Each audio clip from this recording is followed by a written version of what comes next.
스쳐간 그 인연들 아름다웠던 추억에 웃으며 인사를 해야지.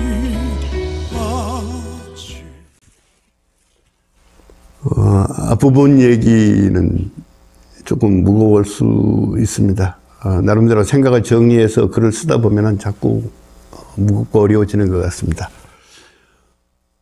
이번 선거 누구의 승리, 패배라고 얘기를 하는데요. 도대체 승리와 패배, 그건 뭘 의미합니까? 권력 집단의 교체가 아니겠죠, 단순히.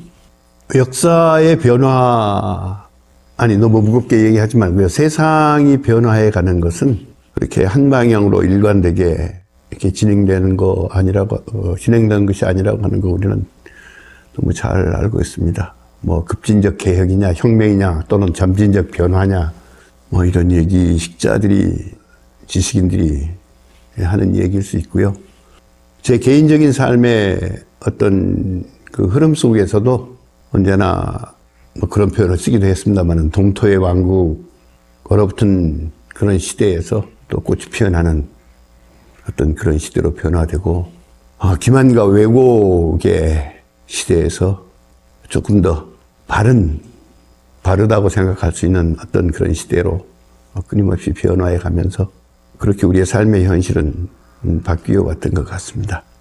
정치 권력이 아닌 어떤 권력 집단에 의해서 우리에게 이렇게 몰아친 어떤 불안 또는 공포, 그것에 대응하는 우리들의 어떤 저항, 도전, 그런 것을 우리는 직접 경험을 했습니다. 그것은 세계 정치사회에서 그 역사를 찾아볼 수 없는 촛불혁명이라고도 얘기를 하죠. 광화문에서의 촛불, 서초동에서의 촛불, 또는 여의도 국회 앞에서의 촛불, 이런 것들을 통해서 민주다 하는 현실을 직접 실천하기도 했고, 그것이 퇴색하고 또 굴절되고 하는 것도 우리는 보았습니다. 다음에 한 가지 여기서 다시 묻고 싶은 게 있습니다. 지난 대선의 과정 속에서 진보적인 매체, 물론 소위 레가시 미디어라고 하는 어떤 그런 미디어가 아니라 소위 인터넷 포털을 중심으로 이루어지는 여러 가지 매체들에서 선거 과정에 쏟아지는 여러 가지의 취재, 분석, 해석들을 보면서 어느 순간 제가 그런 느낌을 조금 가졌습니다. 여러 가지 비판적 목소리가 없는 건 아닙니다만은 누군가에 의해서 밭을 갈자, 새로운 시대를 위해서 밭을 갈자 하는 얘기를 하면서 끊임없이 소위 네거티브라고 얘기를 했죠.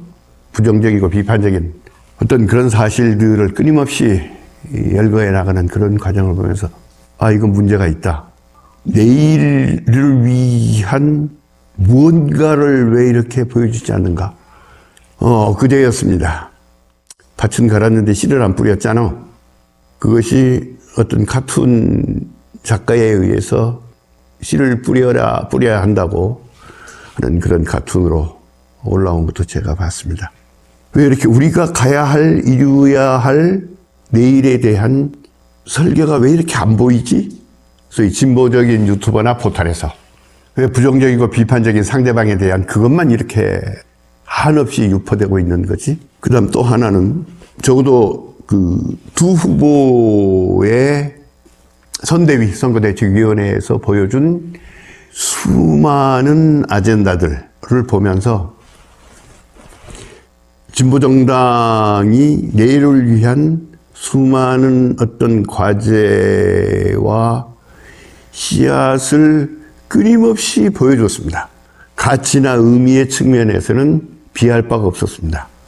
노동, 국방, 과학, 농업, 사회, 문화예술, 이 측면에서 수많은 씨를 뿌렸는데 결과는 그것이 어떤 가치를 가질 수 없는 그런 현실로 귀착되었다는 거죠. 그러니까 보수 정권, 보수 정당의 집권을 위한 그들의 선대위에서 내세운 그런 것들은 아예 저에게는 관심 밖이었고 눈에 들어오지도 않았습니다. 그럼에도 불구하고 온갖 부정과 네거티브만 횡행한 그것만 강박적으로 강조한 이 집단이 결국은 승리를 했습니다. 정말 중요한 내일에 대한 비전을 오히려 더 강조하면서 설득해야 할 이런 것을 저는 보지를 못했습니다. 물론 한다고는 했을 겁니다. 또 하나, 우리 일반 시민들은 소위 정당 정치에서 정당의 내부적 구조에 대해서 그들의 이권의 네트워크에 대해서 정확하게 알지를 못합니다. 알려주지 않습니다. 알려고 하지 않습니다. 한 정당 내부에서 그에 얽혀있는 그 이익 네트워크, 하나의 정권이 창출되면은 지금 우리의 어떤 정치 법 체제상 단순히 대통령 한 사람 되는 것이 아니라 그 밑에 참모들, 물론 강요들을 뭐 얘기할 거 없고요. 수많은 공기업과 관련된 소위 이익 네트워크가 적어도 한 3,000명은 될 겁니다. 그 3,000명과 다시 또 연결되어 있는 하부 이익 네트워크가 얼마나 많은지 우리는 감히 현실적으로 구체적으로 그것을 그려보기가 굉장히 어렵습니다. 도덕군자들이 바른 세상을 위해서 하는 것이 아니라 좀 쌍소리로 이야기하면 정치 집단은 기생충입니다. 국민의 삶의 운동, 삶의 활동에 붙어서 국민의 삶의 결과를 빨아먹고 사는 기생충이죠. 어떤 집단인지 마찬가지입니다. 적어도 설득해서 노획하느냐, 아니면 압박하고 강박하고 위협하고 불안과 공포를 조정해서 거의 수탈하다시피 노획하느냐, 그 차이가 있을 뿐입니다. 올바른 의도, 올바른 의식을 가지고 정치하는 사람이 없다는 얘기가 아닙니다. 그 이면에 웅크리고 있는 소위 정당 정치 집단의 이익 네트워크를 우리는 들여다보지 않으려고 한다는 겁니다. 이거 들여다봐야 할 겁니다.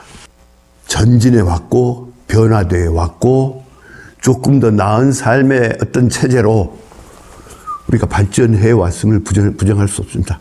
그러나 이건 정당 정치적 권력 집단에 의한 것이라기보다는 소위 국민, 시민들의 저항과 변혁의 의지, 바른 삶을 향한, 좀 더 나은 삶을 향한 꿈이 밀어붙인 결과이지, 저는 정치 권력이 이것을 이끌어갔다고는 별로 생각하고 싶지 않은 오늘입니다. 그래서 인간이 모둠살이를 한, 그걸 뭐 공동체라고 해도 좋습니다. 모둠살이를 한 이래로 종교는 언제나 정치였습니다. 종교 없는 정치 없고 정치 없는 종교 없습니다. 굳이 뭐 소개를 하려고 하는 것은 아닙니다만은, 이준웅 교수님이 쓴 말과 권력, 이 말과 권력이라고 한 것에 많은 부분을 우리를 깨우치고 있는데, 저도 대학 강의를 하면서 의대생 인문학 과정에서 그런 것을 이야기하곤 했습니다. 여러분의 말은 권력이다. 여러분의 지식이 권력이다. 총칼을 휘둘러 복종시키는 것은 옛날 시대입니다. 말로 우리를 굴종시키죠. 비겁하게 만들고 벌벌 떨게 만들고. 그 권력, 말의 권력의 집대성이 바로 법입니다. 언젠가 그 현실에서 그리스도인들은 벗어나고 싶어 합니다. 특히 저는 모르겠습니다. 외국에서 살아보지 않았기 때문에 외국 그리스도인들이 어떻게 이 현실 정치적인 삶에서, 현실의 경제 활동에서, 사회문화적 영역에서 그리스도인의 그리스다운 다음으로 자신들의 종교적 생활을 끌어가고 있는지 그건 잘 모르겠습니다. 그래서 우리는 밑변이 사각형인 어떤 원뿔을 하나 이제 머릿속에도 그려보시기 바랍니다. 뭐 꼭 그래야 할 건 아니지만은 맨 위에 종교가 있고 그 밑바닥 사각형 꼭지점에 정치, 경제, 사회, 문화, 이 꼭지점들을 전부 한번 연결을 해 보십시오. 그러면은 어느 하나의 그 네트워크가 깨지는 순간 병들게 됩니다. 이거 존립할 수가 없습니다. 아까 제가 그런 얘기를 했습니다. 음악, 영화 파일 하나, 수많은 책 하나, 정치 아닌 것이 없다. 1 더하기 1은 2도 정치입니다. 그렇게 규정되는 겁니다. 과학서를 읽어보면은 그것은 또 다른 정치사입니다. 그리고 이념의 역사이기도 합니다. 세계 기독교의 역사, 이건 곧 정치의 역사입니다. 서구의 정치 사상사를 펼쳐보면은 적어도 계몽주의 이후까지, 아니 마키아벨리와 홉스에 이르기까지 서구의 정치사는 곧 서구 그리스도교의 역사입니다. 그 속에서 기독교는 끊임없이 부침합니다. 한국교회 역사, 그 정치사입니다. 가톨릭이 이 땅에 처음 들어왔을 때 왜 순교를 당했을까요? 가톨릭이 정치적이기 때문입니다. 단순히 이 세상의 현실과 격리된, 절연된 나름대로의 초월적인 신을 추구하는 그런 집단이었다고 하면은 그들이 순교당할 이유가 없습니다. 한국교회 역사 그 자체가 정치사입니다. 한국 개신교가 급속하게 한말에 퍼진 것도 정치적 사건과 연루되어서 나름대로의 영향력을 발휘했기 때문입니다. 일제시대에 수많은 순교자들이 있는가 하면은 신사참배의 굴종에서 천황폐하 만세를 불렀던 기독교인들도 있었습니다. 정치입니다. 한마디로 한국 기독교의 역사가 소위 10계명의 제1계명이라고 하는 것조차 막말로 진흙구덩이에다가 쓰레기통에서 쳐왔고 그 권력, 정치 권력의 외피하에서 물적 지원을 받아가면서 융성한 것 또한 한국 기독교의 역사입니다. 이승만 권력에 의해서 조직된 남한 함경남북도 평안남북도 청년들에 의해서 조직된 서북청년단이 제주 4.3 사건의 학살의 주범입니다. 물론 3.1 독립운동 선언서를 작성하고 그것을 이끌어 나가는 것 또한 한국 기독교입니다. 한국 그리스도인이 나는 정치에 대해서 관심이 없어 하는 것은 그리스도인을 이 길을 그만두어야 한다는 얘기입니다. 난 그리스도인 아니야. 같은 말입니다. 오늘 세계 시장 자본주의 체제와 맞물려서 끊임없이 돈을 하나님 대신 섬기는 것 또한 한국 그리스도인임을 부정할 수 없습니다. 좀 거칠게 얘기하겠습니다. 한국 교회에 돈 없는 장로 있습니까? 시장 자본의 네트워크로 연결되어 있지 않은 교회 신도들이 있습니까? 교회 하나를 지키기 위해서 수많은 법령을 지키지 않은 교회에 있습니까? 모든 것이 정치고 경제입니다. 그것 또한 문화입니다. 예술입니다. 한국 그리스도인들은, 한국 기독교는 이재명 후보가 어느 날 아침 한국 천주교, 주교를 예방하고 나온 장면을 본 적이 있습니다. 저는 궁금했습니다. 뭘까? 뭐였을까? 왜? 이것은 말씀을 드려야 되겠습니다. 문재인 대통령이 당선되었을 때 아마 41%가 문재인 지지자고 나머지 거의 58%는 막말로 그 반대 지지자들이었습니다.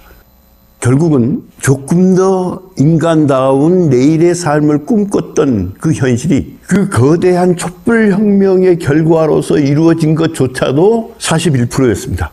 만약 그들이 단일화해서 문재인하고 경쟁했다고 하면 문재인 대통령 안 됐습니다. 그런데 이번에 소위 0.7%, 48%입니다. 민주당, 그들이 선거운동을 잘해서 이재명이라고 하는 나름대로의 역량이 있는 후보의 덕에? 아니요. 지난 5년 동안 아까 제가 얘기했던 그 숱한 기울어진 운동장의 말 더럽혀지고 일그러지고 온갖 주관적 억측으로 우리 사회를 분열시킨 그 언론의 현실 속에서도 어떤 형태로든 새로운 의식과 정신을 일깨워왔던 시민들의 각성과 성장, 그 결과라고 봅니다. 그러기에 우리는 더 냉철하고 더 매서워져야 한다고 생각합니다. 정당 정치로 얽혀있는 그 이기적인 네트워크, 이거 우리는 파헤쳐야 합니다. 그들이 바른 정치인이 되기를 원한다. 그게 아닙니다. 해먹어라. 그 대신 우리가 이해할 테니까 드러내놓고 해먹어라. 드러내놓고 우리의 기생충 노릇을 하라. 저는 이겁니다. 민주적이냐 아니냐 전 관심 없습니다. 정직하게 나 기생충이다. 나 먹고 싶어. 나 먹고 싶은 거, 아니 먹을 것 없어서 먹고 살기 위해서 나 이 정치 집단에 들어가서 나 기생충 노릇 할 테니까 좀 봐주세요. 이렇게 하라는 겁니다. 제가 막연한 비판을 하고자 하는 것이 아닙니다. 정치적, 사회적, 문화적, 국가의 어떤 전형을 보여주고 있는 뭐 행복지수라고들 얘기를 합니다만은 소위 북구라파, 북유럽, 스웨덴, 노르웨이, 덴마크, 아니 핀란드만 해도 국회의원이 보좌관 없이 자전거 타고 다니면서 자기 일을 한다고 합니다. 왜 안 되죠, 우리? 제가 어제 농담 삼아 그런 일을 한 적이 있습니다. 그런 말을 한 적이 있습니다. 피선거권이 있는 전 국민 집어넣어가지고 한 1000명 추천해서 뽑자. 선거 비용도 안 들고 쌈박질도 안 할 거고. 그 대신 국가적 아젠다는 국민들이 만들어내고 그 일을 할 그런 사람들, 추천해 나갈 사람들, 그 추천해서 뽑자. 비례로 20대 몇 프로, 30대 몇 프로, 50대, 60대 몇 프로씩, 직능별로 몇 프로씩 이렇게 샘플링 해가지고 그렇게 뽑아내자. 안 될 게 뭐가 있나? 도대체 정치인 정치판이 뭡니까 이게? 그만큼 깨어나고 성장하는 만큼 우리 사회가 조금 더 나아지리라고 하는 것은 확신합니다. 그리고 어떤 형태로든 세계 경제 체제, 기후, 에너지, 격차, 불균등 이런 문제로 뒤얽혀 있는 소위 세계 자본주의적, 신자본주의적 세계 경제 체제가 우리를 압박할 것은 뻔합니다. 어쩔 수 없습니다. 우리도 변화해야 할 것은 뻔합니다. 몇 년간은 온갖 마음고생해야 할지 모르고 힘들어할 수도 있겠습니다. 다만 조금 더 이 기생충들, 법률과 말로 이루어진 법률과 그 법률 말의 권력으로 우리를 끊임없이 설득하려고 하거나 소통하려고 하는 것이 아니라 지배하려고 하는, 억압하려고 하는 이 힘에 대한 내성을 어떻게 키우고 이 기생충들을 어떻게 퇴치할 거냐. 물론 퇴치 안 됩니다. 될 수가 없습니다. 박멸할 수 없습니다. 그러니까 정직하게 기생충임을 고백하고 적당히 붙어먹으라. 이렇게 해야 합니다. 정치는 그런 겁니다. 어디서 감히 대한민국 헌법 1조 1항 대한민국은 민주공화국이다. 이거 하나만 가지고도 우리는 그 기생충들의 작태를 충분히 분석할 수 있고 비판할 수 있습니다. 여론조사에 의한 통계로 나온 건데 특별히 관심을 갖지 않은 사람들은 잘 모를 겁니다. 오히려 중산층 이상의 경제력을 가진 사람이 이재명을 지지했습니다. 더 많이. 조금 더 가난한 사람이 윤석열을 택합니다.